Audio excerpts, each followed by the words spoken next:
Step aboard Motor Yacht Unbridled, where elegance meets the open sea. Dive into a world of refined adventure, tailored experiences, and 5-star service. From sun-soaked decks to moonlit dinners, every moment on Unbridled is designed to indulge your senses, whether it's an intimate escape or a celebration of a lifetime. Unbridled, where the extraordinary is standard. Hey folks, it's Captain Liam Motor Yacht Unbridled. We have Sean McCarthy from Catalina Crew. What's going on? So that's the camera there, Sean. The light's a little bright, but I will take these off. Okay, welcome to, we can adjust the light. Welcome to Motor Yacht Unbridled. Motor Yacht Unbridled is a 191-foot Trinity, built in the United States, so we're proud of that. The owner's wonderful. We're available for charter, and like we just spoke about a story, Sean's a captain as well, so he kind of understands, some of the journeys I've gone through, and that's why he's on board as well. We just came from Costa Rica, 2,500 miles. Then we did a 10-day show, 2,500 miles, 8 days. Then a 5-day Newport boat show, NBIBS, and that's where we connected. That is where we connected. And your energy got me through it, I think. We needed you. We needed you, buddy. Yeah, you gotta stay pumped up, stay positive. But and you guys, what was the actual term you used? Skullduging? You guys dragged the tender 4,000 miles? Yeah, that's the crew terminology, skull dragging. Yeah, You catch a fish and you keep it on the surface and you just take it.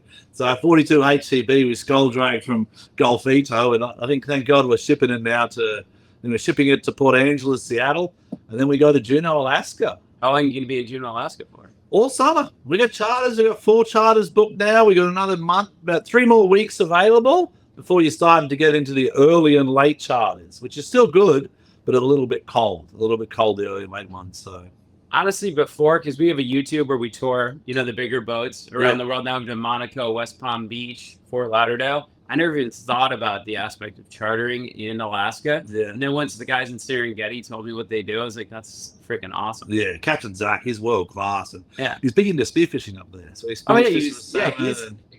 ready to go. Yeah, he hung a halibut up there, big halibut on the back of the boat. Oh, I saw that. That's what the boss caught. It's the biggest halibut the family's caught. But Unbridled's going up there. We're not going to mess around. We're going for something bigger, I always say I'm not competitive. I just want to be in the conversation. Well, I like that. That's good ideology. But tell me about Catalina Crew. What's the story? What sparked your idea? One of the questions I had. What sparked Catalina Crew's idea? What's Sean's story here? I guess we'll get into it. I went to college in Boston. I grew up in New England with a family that was marine-oriented. We had a boat in Watch Hill, Rhode Island. My parents actually met. Where was it? Watch Hill, Rhode Island. Watch Hill, okay. Yeah, Long Island Sound. All right. We had a Bristol called the Irish King. And then we also had a lake boat in my hometown, which is Celtic, Massachusetts. So we had both sides, lake life and ocean life. Yeah. So my parents met at Martha's Vineyard. Back home, there's a thing called Vineyard Vines, which is like a brand. The clothing brand. Yeah, clothing brand. Big brand. So I got the idea. I was like, why doesn't Catalina have its own clothing brand? And I'd never been to LA. I'd never been to California. So I packed up my car, my dog, with the idea for Catalina Crew, and had nowhere to live. Had a 14-foot Zuma sailboat behind me I used as a trailer, and I came to LA. Putting this up with the sailboat? Yeah. Where's the sailboat now? Did you? I actually was kind of cool. My dad was able to sail it in the Cape and also in the Pacific. Cool. So I was pretty stoked on that. But so I got to LA, and this is how greenhorn I was about the whole boating community in California. I was like, I get to a yacht club because they need a place to park the boat, and I go, what do you guys do to winterize the boats? Like, where do you haul them out? And they're like, they never come out of the water. I'm like, what? I was like, you don't come out of the water. Yeah. Like, we're dedicated back east. Exactly. They're committed. Yeah. You know what I mean? So, it's a process. Long story short is my dad had been going through some health issues. He had juvenile diabetes, and he had 2 transplants, kidney and a pancreas. Yeah. So I got him a boat as somewhere to hang out so he could come and like rehab and chill and be around the water, which is what he loved the most. And I could not find in Marina Del Rey one mechanic who would show up or know the job or do the job. Yeah. So I did it. I got a come along, a 4x4, pulled the motor, put a new tranny in it. Cool. And I looked around, I go, there's 6,000 boats. Yeah. I'm like, this is crazy. Yeah. So I put up a Craigslist ad, hired an old timer, Jaybird, who's like lost more knowledge than most had gained. And within 4 months, we were running 88 Pershing. Cool. What year was this? Well, take us back. What 2016. So not long ago, 2016, 9 years. So Wow. fast forward now, I'll do salvages, survey, captaining, management, repair. Yeah. My mom actually moved out here 3 years ago, runs the biggest marina in Marina Del Rey. Yeah. So it's been cool. So the family's migrated, followed you. Yeah. We went Oregon Trail. No, actually, my dad passed away in 2019. But he was more stoked about me getting my captain's license than my college degree. Okay. He's like, my boy's gonna be a captain. Yeah. Like, he was like loving that aspect. So, and it's just like I saw these different opportunities, and what I always like, that's my thing I say is if you apply like work ethic from the East Coast with the opportunity of the West Coast, there's so much that you can do. Yeah. Out here, it's like the things I do, I couldn't do back in Boston. Because there's more. You think there's more opportunities, more entrepreneurial spirit. It's just there's just so much. It's more progressive mentally, you know, more progressive. And there's a lot of money here, but it's like the old ways back home. And within 1 square mile, there's 50 amazing mechanics where we were, where our boat was. Yeah, here, I just couldn't find it. We're in the biggest marina in the U.S., man-made, second biggest in the world. And I'm like begging people to come help me. Check it out. And then I'm like, whatever, I'll figure it out. Yeah. And that's kind of how like all this stuff progressed. And this thing started as an idea for a brand. And then I shifted into the boat stuff because it made me money and I had to live. Yeah. And now we're going back because the brand has an identity based on all the stuff we do. So when did you realize, because that's one of the questions, you know, what's the identity? How did you realize you had an identity? And we had a chat. I didn't have an identity. I had an idea. I had an idea. I had an idea. But then when you realized it was a brand, or the brand had an identity. It's evolved, you know? And I always wanted to like after 2-3 years or just recently? No, it's always been a love and hate relationship, trying to figure out where we're going to go, like with the brand aspect. But as I get older and, you know, more secure in what I do and things, I kind of have a path. And then people like Lofty, I can involve them in. Like this gentleman, you know, was one of the founders of Freestyle Motocross, has been a huge marketer. Yeah. And to have these people on board that see like we're kind of building a vision together. You know? Exactly. And you're the captain. You can't run this boat alone. No. But you're there to right the ship and be everyone's, you know, everyone confides in you or whatnot. Yeah. And you're the one to make the final decision. Yeah. Well, I'll get the final blame. There's two. And then you got to take the heat. I always tell, there's a couple of things I tell people is if you don't shoot, you don't score. So you got to understand you got to miss. Yeah. So you've got to have a go at things in life, people. And if it goes wrong, then we learn from it. You know, if it goes horribly wrong, then I have to deal with it. And we grow from it. But it's tough. A captain's job is not an easy one because at the end of the day, you're responsible for decisions other people make, good or bad, and you can't control that. What you have to try and do is narrate the story. This is the vision, people. Like, let's go. This is the path we want to be on. This is the ideology. Like as owner of a company, you know, we work with a great owner who owns, you know, Unbridled. We work with a great brokerage firm, Northrop and Johnson. And Unbridled's got an identity now, and it had a good reputation, but we're trying to push into the charter market. Yeah, and that's why I'm reaching out to you and having these chats, because when I saw you were straight down the docks, Catalina Crew, welcome aboard. And I was like, cool, this is what I like. I like people proud of the companies they run, proud of the companies they ownership. Well, we never done a yacht show in a booth like we did, and honestly, I thought you were like. So we put it all together. You know, we had floating docks. We had the electric jet boards, the Awake. We had the C-Necks. We had all these. We had the Yacht Beach docks, and we had the official shirt, which is represent, man. Bernard, who runs the show, was rocking the hoodie yesterday. It was like, really, the actual who runs it, Bernard. Yeah, he was rocking the hoodie. Wow. Yeah, I put him on it's on our Instagram story. That's big. But so to see how much fun people had in the booth, you know, that was very fulfilling. It was a lot of stress, but we had a lot of cool people, and everyone was having a blast. Yeah. So you've got a partnership with Awake board. So for those who don't know, Catalina is an island off California. It's like going to Monaco off the coast of California. Same topography, geography, same sort of water. Without the yachts. You got the mega yachts. But I remember when I named my company Catalina Crew, I'd never even gone there before. Yeah. And then I remember sailing up on the sailboat the first time, and we had Catalina Crew t-shirts. In 30-foot Ross in 1960, we re-stepped it with a Catalina tall rig mast, we just threw the mast on. I'm like, going to Catalina. Cool. And we headed out there, me and my dog and my girlfriend at the time. And I remember coming up in the island, and I was like, this place is freaking unreal. Yeah. I was like, I scored on the name, bro. It worked out. Yeah. Because you see a lot of boats going, from Marina del Rey to Catalina. Yeah. Oh, it's on the weekends. It's, from Newport or from Long Beach or San Pedro or, even San Diego. Yeah, exactly. Marina del Rey, Redondo. Yeah. But I remember on the way back, it took us 10 hours. And I remember calling my dad. I'm like, I'll never go on this effing thing again. He's like, oh, son, that's what it's about. He's like, you'll be back in 2 weeks. Yeah, 2 weeks, you'll be back and live to tell the tale. And that's actually kind of like our tagline. Live to tell. I was going to ask you, there's one of the questions someone had. I said, why is the story? Is it a fishing story or what? No. It's just like perseverance and powering through. And then you can look back on stressful situations and you're like, yeah, I accomplished that or overcame it. Or, you know, so you're living. So what's you can tell? Because honestly, I have the best times I have with people is when they tell me stories about things they've experienced. Yeah. You're like, oh, that's badass. Yeah, true. Well, that's kind of how I started this captain's chat. Is like, I've realized 25 years on the ocean, I've seen so much, man, like from the Pacific to the Arctic regions to Argentina. And I see all these kids and they're kind of making their stories. And I'm kind of getting to that age now, 45. I'm like, I wouldn't mind giving back. And you can give back by, inviting people like yourself onto a platform where you share your stories, or I can tell some of my stories to try to engage people. You know what I mean? I think that's the key. From a brand point of view, because that's what's big for Unbridled in the yachting industry. We're trying to create something different in yachting, kind of what you're creating as well here. Well, so this is the thing, and this is like the platform to come on and talk about this. So me and Trevor, we work with Rolf Smith at Northrop. And he can do a swing. I might get upset by this. See you guys behind the scenes there. Hey.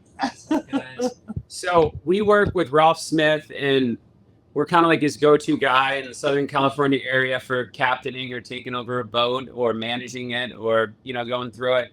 And he was invited me to Monaco last year.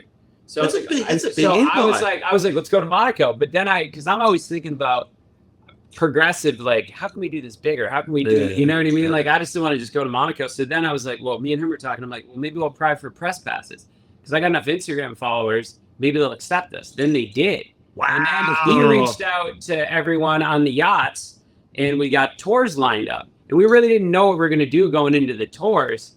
And then our first what are you selling? No, because it was a different aspect of having a captain talk to the crew on these yachts. Gotcha. Cool, and not from a broker perspective, because I know the systems. Yeah. So we got to Cantieri della Marche, and we got on that boat, and they were just so amazing. The tour went great, and crew were good. And then a crew was great. Captain Guy, I'm forgetting her name right now. All right. Captain Maria Roberta is the best ever. She's the one that runs all their social media and all their marketing, everything. The Monaco show. Then they invited us to Ancona to go to the shipyard. So we did that after we did a tour. It's on the Catalina Crew YouTube. So then we started going to all the shows and doing all these tours. And then we started getting traction, and it's at almost like 1 million hits. Wow. So that's kind of how we met you, because he had reached out to Gabby, I think her name is. And then we were lined up to talk to you. We just set up the booth, everything. We go to Serengeti, and then you. And then cool. So trust me, a lot of caffeine. That's where that energy was. Oh, mate, likewise, mate. It's on my cup, and I try and do. They say, I love tea, but tea's still got caffeine. And now I've got a beautiful engineer on board. I really respect. I've worked with a lot of years, and he's into his coffee. So between him, the chef, and me, we're just caffeinated for the first 3 hours of the day. I can't drink. Some of that coffee is just too nuclear for me. I'm already like... I'm going to show you this stuff, this Cuban stuff, and I shouldn't say the word. It's like Coca-Cola, but it's Cuban coffee, and it's full on. That's it. How'd you get that over here? Exactly. So that's Monaco, but this is the yachting sector you're in. You're knocking on the doors of yachting. Yeah, it's pretty cool. It's pretty powerful stuff. That yachting's but it's different. Yachting's about luxury, and I'm just giving you the street thing. This is not what I believe. But the people who are watching the videos aren't necessarily into the caviar dreams and whatnot. They want to see the systems. They want to know who runs the boat. Yeah, true. True. And then when I can build a relationship with someone who's a captain or a crew, like we had one guy, we ended up calling him Lucky Luciano. He's from Italy. And he's like, I do not want to be in the video. And then after me saying I'm a captain, he goes, oh, Capitano. No problem. He's hugging me. And by the end, the broker's like, you got to leave. He's like, no, I make them pizza. He's giving us coffee, espresso. Nice He's inviting me to his house. And then there was another boat we went on where the captain spoke no English, but I could communicate to him through the systems. Yeah, good. So that was pretty cool. Yeah. Like the thrusters and whatnot. But Yeah. they're in the bridge. So what's this is a question from me, because a lot of people have asked me this question over the years, and I've built a couple of yachts. What's your favorite boat? What's your ideal scenario? Honestly, now that since we went to the Cantieri della Marche shipyard, and that's actually the boat that's on here, the rendering is a Cantieri della Marche boat. And They're cut on it from the that's from the show though. that is the show shirt, but we used a rendering from Cantieri della Marche. I think that's their Flex Explorer yacht, and we put it on the shirt. Cool. So, and they actually won an award at the Boat International awards that they just had. Was their boat was one of the ones. Cool. And shout out, the boat's called Lieutenant Pete Mitchell Maverick. And so we have a foundation. My little brother has I saw that. I wanted to speak to that. he has Asperger's. Yep. So the owners, What's Asperger's? it's just it's on the spectrum of autism. Yep. So he's like, you know, social issues, and Yep. anxieties and whatnot. He's a very good artist. He actually moved here with my mom too. He's an anime artist. He has like 10 different books that he's produced. He goes to all the Comic-Cons and stuff. His name's Ryan McCarthy. Cool. Ryan the Hey, Ryan. cartoonist is his Instagram. But so the owner's wife, or the owner of the boat, Maverick, there's one of their children has Down syndrome. Yeah. So we kind of connected over talking about that. And Autism. that's why kind of like we started the foundation. My sister is one of the head social workers at Boston Children's Hospital. She does a podcast with one of the girls from Full House called Awkward Conversations. Full House is a TV show that was in the Yeah, US. I remember that. Yeah. So Awkward Conversation. yeah, To check it's that about, out. and then my mom, she had daycare for 22 years before she ran the Marina. So we bring like neurodivergent kids out on the water. We're trying to expand that. Like this year, I have season tickets for the Chargers, like the football team, Yeah. and I'm giving 4. San Diego. Now they're in LA. Oh, I They didn't know play in that. LA. Okay. They play at SoFi Stadium. Oh, wow. Yeah, they're the underdog. So I root for the underdog. Yeah, But why not, man? we're gonna give Fight. 4 tickets, 2 pairs each to family members, like Yeah. so they can go to games and experience it. Yeah. So I think that'll Well, I think I watched that movie the other, or the series anyway, Loving the Spectrum and all that. And I think the world's in a pretty beautiful place in terms of the access people have to information now. Yeah. With AI, you know, we're in a whole generation of information availability, which is great. And that's why kind of companies like yours, companies like Unbridled, where you really got to be on the forefront of this digital marketing, correct? Yeah, we're still trying to figure it out. I get an email probably every 30 seconds about somebody who's trying to pitch me on how they can SEO this, and Yeah, so what do you Pump do with that. those? 'Cause I started. we just figure it all out by ourselves. Yeah, that's the best way, man. Isn't it? Eventually, it's just like Be anything. patient. Yeah, I don't be hear anyone patient. cry about how it can't be done. I'll figure it out. Yeah, You know what I yeah, mean? yeah. That's why I have this saying on the boat: "Don't involve me. Just please don't involve me, because I love a challenge. Yeah. Whatever it is, if it's a market for it, I'll get it. Won't be pretty, but I will get the result, because I enjoy the journey to the result. Yeah. So a lot of times with the crew, they're going to do their thing. And I could see something's going up. Like, need a hand, and they're like, no, okay, we got this. And I'm like, come on, let me help. See, and those are things like, you know, when you like go to college, you think like I wanted to be an attorney because I thought that's the road you're supposed to take. But as a family or no, just because I thought I'd be a wait. I want to be a sports agent actually, so I thought it would be like a waiting, you know, succeed in life or whatever. Yeah. But growing up, we had a restaurant, and my dad, I was like his little sidekick. So all these little tinkering jobs and working on cars or snowmobiles or whatnot, all that stuff paid off. Yeah. You know? So I was looking at 2 people recently, and someone just got married, got to get their, captain's licenses, and bought a house, right? And I was like, that's a success story. And in the same kind of day, I was speaking to someone who just got divorced, sold the house, got a motorbike, and they're just as happy. And I'm like, so what is success then? Yeah. Like both stories, the person's happy. Yeah. Exactly. You know what I mean? So you can't really justify it. I don't know, for me, so back to the boat, you'd go the 50 meter or the 55 meter. No, I think the Flex Explorer, it's 146 to 55. Yeah, it's all right. Somewhere around those. I always get my conversion rate. For me, it's a off. rowboat or one of these Duffys. Duffy's in here, isn't it? The Duffy. Duffy. Oh, we're the official. Duffy. Shout out Duffy. We're the official service provider for Duffy for all your needs. And Really? And Marina Del Rey. Yeah. You cracking into Newport Beach, or it's a tough neighborhood, isn't it? There's so much. We have 6,000 boats. Like 6,000. I need more men. Duffys. No. They've made 23,000 or 26,000 Duffys total since the 70s. There's 3,000, I believe, in Newport Beach right now. We have like 100. €50. Wow. We're trying to get more, but Duffy is the best boat to cruise around the harbor for sure. Yeah, sure. Like, if they I see the gondola- 2 service boats around this morning. I gave them away, but it doesn't work out the bow. They go 7 hours on one charge. You're only going 5 knots or whatever, but like wine and cheese, family, very minimal maintenance. Yeah. It's not like your dad in the rib trying to pull the motor. And what's the batteries then? The batteries are either lead acid, lithium ion, Yeah. depending on which one you have. Which Like one, I have so that's another opportunity. I bought a Duffy to do rentals and to do some other things with it. I called Duffy. I'm like, can I get your Duffy service? And Marina, they're like, no, we don't do that. So we're like, all right, well, we'll be your service provider. Yeah. So that's how that came about. So you've just got to be available and willing to push the boundaries. That's success. If you want to move forward. Just keep, like you said, I get nervous and insecure sometimes. Yeah. I'm like, let's go. Yeah, it's a big one. I mean, right now for me, like I don't do social media, and people say, "Cam, you know enough now." The intro you had for us was really good. Was it? Yeah. You're like, these wake balls, electric, they're great. Good accent. Yeah. No, I mean, but traditionally, no. It's only from Motor Yacht Unbridled, where the challenge is to build a charter program, and I work with Northrop. Well, you know how you do a charter program? I didn't mean to interrupt. No, Me and him have talked about this. Is getting someone like, as our channel grows and stuff, like getting someone on there for a day that's like we're completely arbitrary to the situation and film what a charter day looks like. Do you know what I mean? Then somebody could see like but lifestyle. Yeah, what the experience is like, instead of so you sell the story a little bit more. Sell the story to see what's going on, because obviously people who charter the boat don't want to be filmed. No, not at all. Yeah. We're talking about the challenges. Like, a lot of people say, how are you so comfortable on camera? To me, I'm like, well, I've dealt with high net worth individuals my whole career. So I have to present to them different options and anchorages and listen to the good and listen to the bad and the challenges. So I look at like a camera as I'm telling a story to someone. Yeah. Unfortunately, I don't spend as much time as I'd like with my kids and my wife. So I have to go and navigate that journey as a captain. Yeah, and then how long? So when you're on the boat, how many months on, how many months off? It's not real rotation. It's not full rotation, and there's positives of that. It means the client, the broker, the owners, the crew have a stable direction.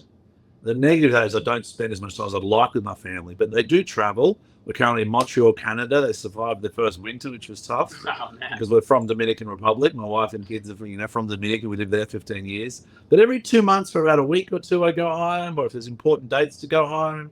Yeah. So now I'm going, when I get to Port Angeles, the boat will do a survey and I'll probably go home for a week. So I'm pumped to go north, especially after the last 2 months. What made you pick Montreal? Kids' education. Basically from Dominican Republic, and they've had 15 great years there.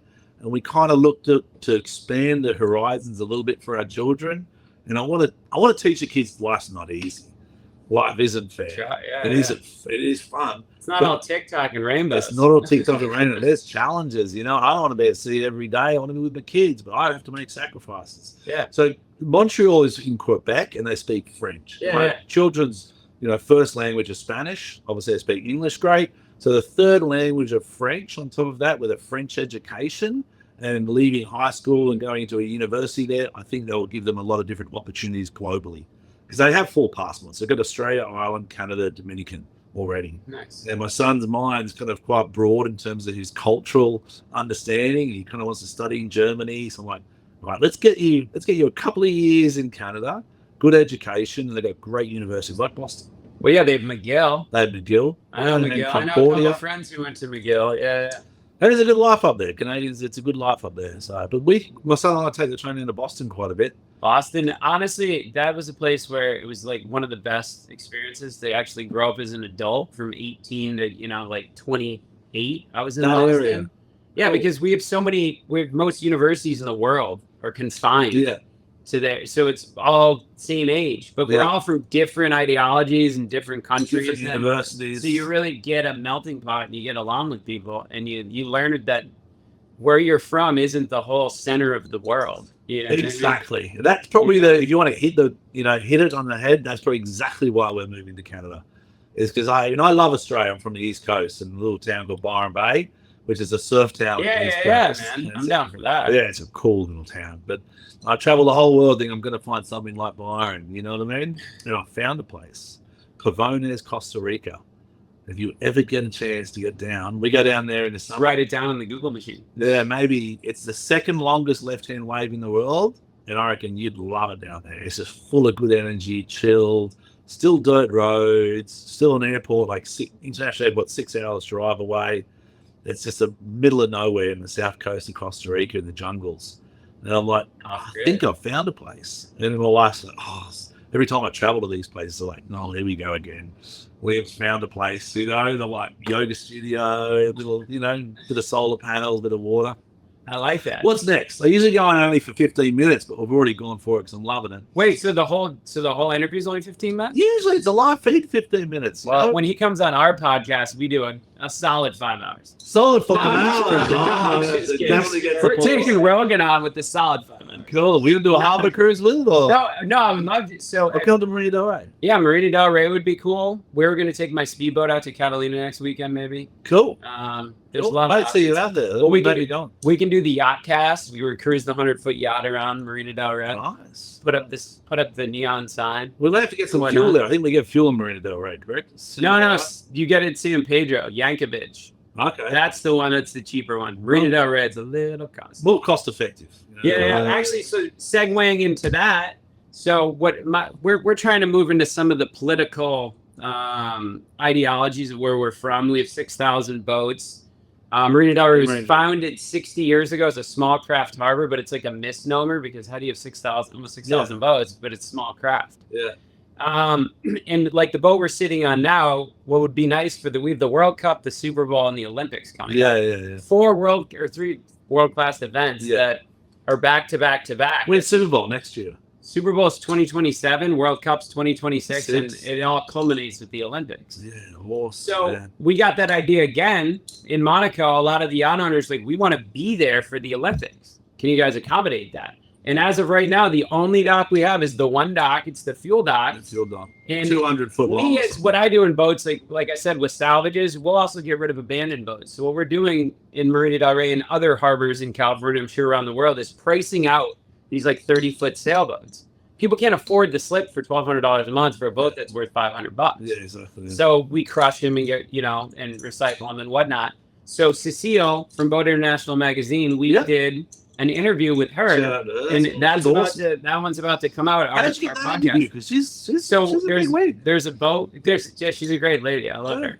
But so through connections, we were on this boat Northwind that we brought up from San Diego. It's a 130-footer from 1930. Cool. Winston Churchill was on it.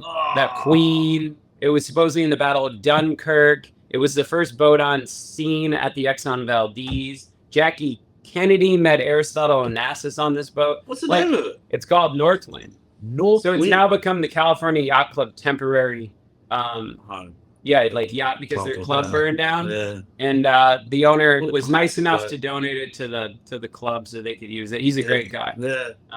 Shout out to him. I don't want to mention his name. No. But so point of the story is we need to get more large yacht slips. Think about this. So if you line up 15 slips at 30 foot, and you're getting it from 15 different people, you're collecting money from 15 different people for each individual slip. When you can make that one big slip for a big yacht, and you're making that whole 15 slips in one day, that boat renting it, and you're getting it from one person. Yeah. And it's also the optics. People love to see boats like this. We got Balboa Bay Club right here, and that place is always packed. Yeah. We need a place like that in Marina Del Rey that, we're Hollywood's harbor. We're right there. Yeah, it doesn't make sense. Also, another thing with big yachts too, they're used, believe it or not. We move quick. Yeah. In and out, especially if you want to go to Alaska, sometimes going to Coronado, it's kind of militarized in that area.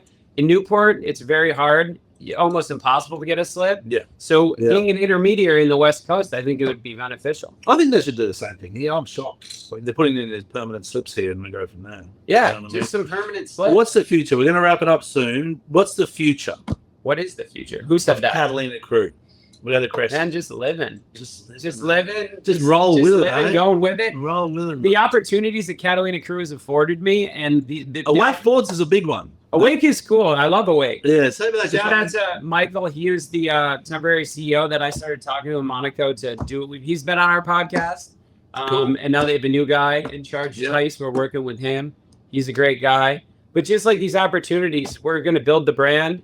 I think we got a really good opportunity to get this out to the masses in a positive way. Yeah. And my whole vibe, man, it's like, you know, not every day am I happy and all joy and boyous and whatever. You have tough days. But those are the days you learn from. And like, I remember going to Malibu one time. We did this volunteer thing for the kids on the beach, and we bring up my speedboat and they tube and wakeboard, and it was a glass day on the way back. And I was just like, these are the days, man. It's about sun shining.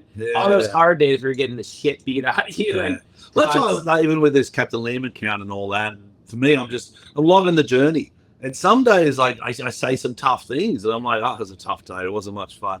Salt in the face, red eyes, tired. As a captain, you get mentally, physically beaten in a normal day. Exactly. You know, at the end of the day, you're like, oh, how am I going to stay positive? And then you have those sunsets in Newport, the orange is like glowing. Or you have your family, when your family comes to visit, like my mom out here, and then my sisters come, she just had a baby, and being able to hopefully with this, make them happy and financially stable eventually. They don't have to worry about things. Yeah. Except for being happy.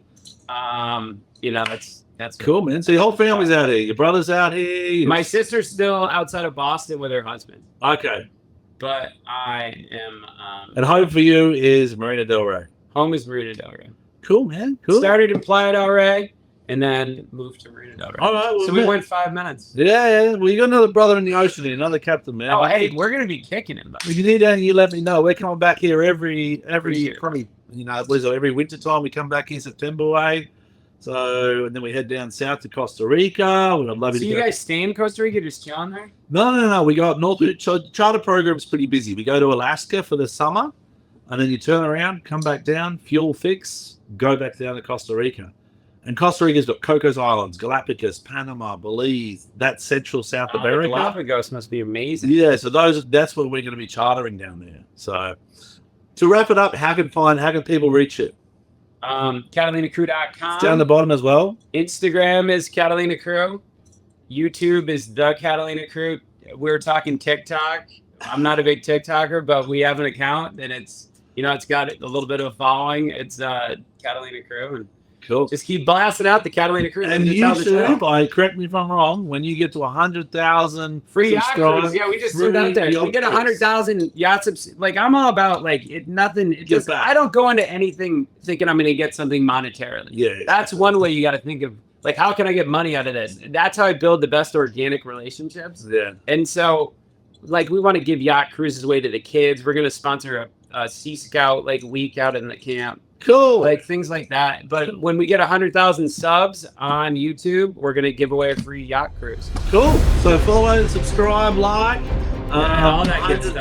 100,000, Yeah. All right, man. Respect. Be safe. Be blessed. And safe seas. Peace and love.